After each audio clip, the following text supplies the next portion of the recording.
Ο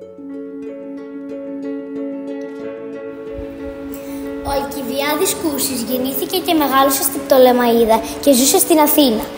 Ήταν πτυχιούχος της Ζωσιμαίας Παιδαγωγικής Ακαδημίας Ιωαννίνων και του Παιδαγωγικού Τμήματος του Πανεπιστημίου Αθηνών. Εργαζόταν ως δάσκαλος από το 1989 και το 2000 αποφοίτησε από το Εργαστήριο Καλλιτεχνικής και Δημιουργικής Εκπαίδευσης Άνιμα. Έκτοτε συμμετείχε ως ψυχωτής στην οργάνωση, συγγραφή και παρουσίαση πολλών θεατρικών δρόμενων με παιδιά. Η αγάπη του για τα παραμύθια και το γράψιμο ξεκίνησε από τα νεανικά του χρόνια. Κείμενα και διηγήματά του έχουν δημοσιευτεί σε περιοδικά και στο διαδίκτυο. Το πρώτο του βιβλίο «Οι φίλες μας οι μάγισσες» κυκλοφόρησε το 2015 από τις εκδόσεις Πατάκη. Το καλοκαίρι του 2021 κυκλοφόρησε το βιβλίο του «Ώρες και τα χρώματα» από τις εκδόσεις Αλφάβητο Ζωής, ενώ την ίδια χρονιά από τις ίδιες εκδόσεις κυκλοφόρησε και το βιβλίο του «Οι σκανδαλιές ενός πολύ μικρού κυρίου» τα χρόνια πριν από το σχολείο. Άλλα έργα του είναι «Το μη μου μιλάτε για την Ήρα», «Το κορίτσι που εταξίδευσαν ως την άκρη του κόσμου», «Η γιαγιά κοιμάται» και «Ο Εμίλιος και η κυρία Ευσταθία» σε συνεργασία με τη Βάια Κατσάβου.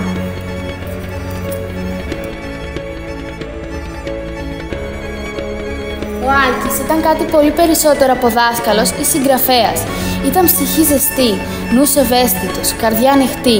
Ήξερε να μιλά με τα μάτια, να γελά με την καρδιά, να γράφει με την ψυχή. Η τάξη δεν ήταν απλός χώρος διδασκαλίας για τον Άλκη. Ήταν σκηνή ζωής, όπου το κάθε παιδί είχε ρόλο, φωνή, αξία. Προσπαθούσε να μάθει σε όλους μας ότι η διδασκαλία δεν γίνεται με φωνές, αλλά με αγκαλιές. Ο Άλκης έγραφε όπως μιλούσε, με φαντασία, αλήθεια και παιδική ματιά. Ήταν πάντα φωτεινός, αν και ιδιαίτερα διακριτικός και μοναχικός. Δεν διεκδικούσε τίτλους, του αρκούσε να είναι χρήσιμος.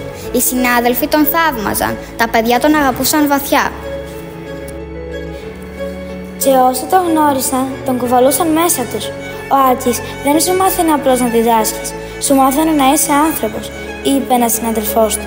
Τον θυμάμαι να σκύβει στο ύψος μας, να μας ακούει στα αλήθεια. Ένιωθε σπουδαίος μπροστά του, είπε ένας μαθητής του.